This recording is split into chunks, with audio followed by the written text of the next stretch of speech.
अस्सलाम वालेकुम दोस्तों, मैं हूं सिराज जलील और खुश आमदीद कहता हूं आप सबको आपके ही अपने चैनल इल्म मेनिया में।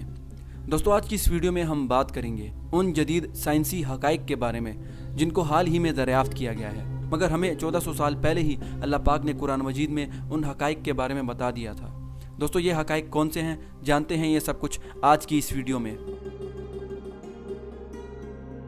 दोस्तों, सूरह अंबिया की आयत नंबर 30 में अल्लाह पाक फरमाते हैं, और तमाम जानदार चीज़ें हमने पानी से बनाई, फिर ये लोग ईमान क्यों नहीं लाते। दोस्तों, इस आयत मुबारका में तमाम ज़िंदगियों के ऑरिजिन्स के बारे में बात की गई है कि तमाम जानदार चीज़ें पानी से बनी हैं। दोस्तों, आज की जदीद साइंस के मुताबिक तमाम चीज़ें सेल्स यानी खुलियों से मिलकर बनती हैं, और सेल का एक ख़ास हिस्सा जिसे साइटोप्लाज्म कहा जाता है 80% पानी पर मुश्तमिल होता है।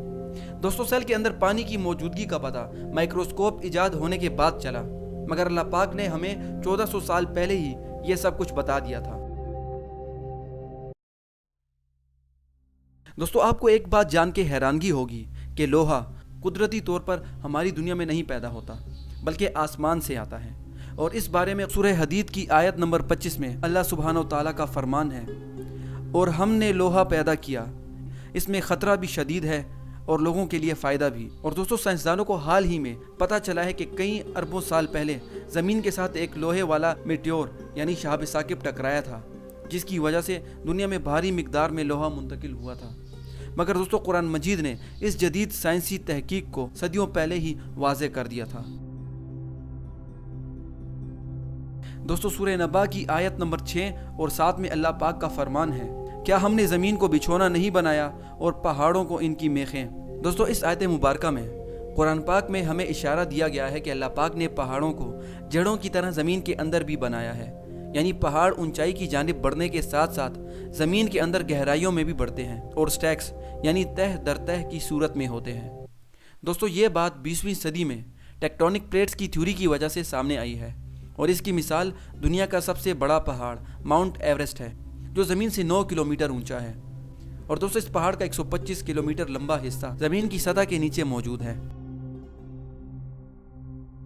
दोस्तों, कायनात के बारे में कुरान मजीद की आयत मुबारका कुछ यूँ है कि हमने अपनी ताकत से कायनात को बनाया और इसे मज़ीद फैला रहे हैं। दोस्तों, इस आयत मुबारका में कायनात की वुसअत और फैलाव के बारे में बात की जा रही है, यानी कायनात मज़ीद फैल रही है। मगर दोस्तों, पहले साइंस इस वुसअत और इस फैलाव को नहीं समझ पा रही थी, मगर हाल ही में स्टीफन हॉकिंग ने अपनी एक किताब ब्रीफ हिस्ट्री ऑफ टाइम में कहा है कि 20वीं सदी का सबसे बड़ा साइंसी इनकलाब इस बात का पता लगना है कि कायनात फैल रही है।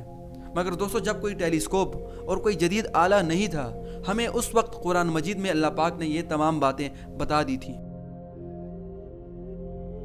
दोस्तों, 1512 में निकोलस कोपरनिकस नामी एक एस्ट्रोनॉमर ने नज़रिया पेश किया था कि सूरज साकिन है, यानी हरकत नहीं करता, और तमाम सितारे इसके गिर्द घूमते हैं। दोस्तों, इस नज़रिए को 20वीं सदी तक दुरुस्त माना जाता था। जदीद आलात और आला साइंसी इल्म की वजह से यह पता लग गया है कि सूरज साकिन नहीं है, बल्कि ये भी हरकत करता है और मिल्की वे कहकशां के दरमियान एक ऑर्बिट में घूमता है। मगर दोस्तों, कुरान पाक ने सूरज की हरकत के बारे में 1400 साल पहले ही इस खूबसूरत आयत में बता दिया था, और वही है जिसने बनाई रात और दिन और सूरज को और चांद को, और इनमें से हर एक अपने मदार में घूमता है।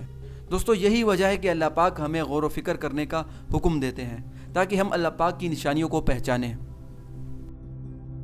दोस्तों, अगर आपको ये वीडियो अच्छी लगी तो प्लीज़ इस वीडियो को लाइक कीजिए और सब्सक्राइब कीजिए मेरे चैनल को, दबाइए बेल आइकन को, ताकि आपको आने वाली हर एक नई वीडियो की नोटिफिकेशन वक्त पर मिलती रहे। तो मिलते हैं आपसे नई वीडियो में नई इन्फॉर्मेशन के साथ। तब तक के लिए अपना ख्याल रखिएगा। अल्लाह हाफिज़।